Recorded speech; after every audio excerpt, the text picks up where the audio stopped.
রায় ও অনির্বাণের সম্পর্কটা স্বাভাবিক হতে না হতেই বাচ্চা নিয়ে ফিরে আসলো অনির্বাণের স্ত্রী কোয়েল। হ্যাঁ বন্ধুরা, মিঠিজোড়া সিরিয়াল আগামী পর্বগুলোতে তোমরা এরকমটাই দেখতে পাবে। পুরো গল্পটা জানতে হলে প্লিজ লাইক দিয়ে সঙ্গে থেকো।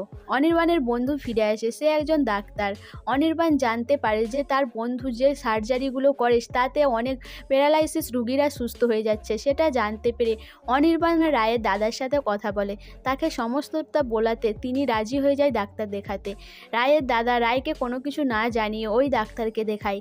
রায়ের দাদা সুস্থ হয়ে ওঠে। সেই আনন্দে রায়ের অনেক রাগ অভিমান সব কিছু অনির্বাণের প্রতি কমে যায়।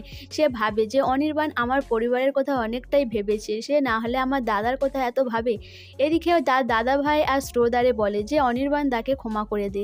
এরপর অনির্বাণকে ক্ষমা করে রায় ওই বাড়িতে ফিরে যায়। অনির্বাণ তার বাড়িতে নিমন্ত্রণ করে ডাকে তার দাদা, বৌমণি আর স্রোতকে। তারা সবাই মিলে যখন আনন্দ করে খাওয়া দাওয়া করে সেই সময় বাড়িতে কেউ এসে হাজির হয়। কলিং বেলের আওয়াজ শুনেও রায় দরজা খুলে দেয়। রায় গিয়ে দেখে যে একটা মহিলা বাচ্চা নিয়ে দাঁড়িয়ে রয়েছে।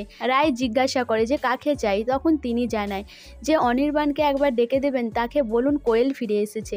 এটা শুনেই রায় চমকে যায়। সেও বুঝতে পারে যে তাহলে সেই কোয়েলই কি ফিরে আসলো। এরপর সে অনির্বাণকে ডাকতে যাবে, তখনই অনির্বাণ এসে জিজ্ঞাসা করে কে এসেছে। রায় বলে যে কোয়েল ফিরে এসেছে। কোয়েলকে দেখে অনির্বাণ চমকে যায়। অনির্বাণকে দেখে কোয়েল বলে, অনির্বাণ আমি ফিরে এসেছি, আমার মেয়েকে দেখার মতো কেউ নেই, আর আমাকে দেখারও কেউ নেই। এই পৃথিবীতে তুমি ছাড়া আর কে আছে আমার বলো। আমাকে তুমি থাকতে দাও এই বাড়িতে, আমাকে তুমি আশ্রয় দাও। অনির্বাণ কিছুই বলতে পারে না। সো বন্ধুরা, অনির্বাণ এখন কি করবে? সে কি তার পুরনো ভালোবাসাকে ওর পাশে দাঁড়াবে, না সে পুরনো ভালোবাসাকে অগ্রাহ্য করে রায়কেই সারা জীবনের মতো কাছে টেনে রাখবে? তোমাদের কি মনে হয় অবশ্যই আমাকে কমেন্ট করে জানাবে। আর আমার ভিডিওটা ভালো লাগলে প্লিজ সাবস্ক্রাইব করে দিও আর লাইক কমেন্ট শেয়ার করো।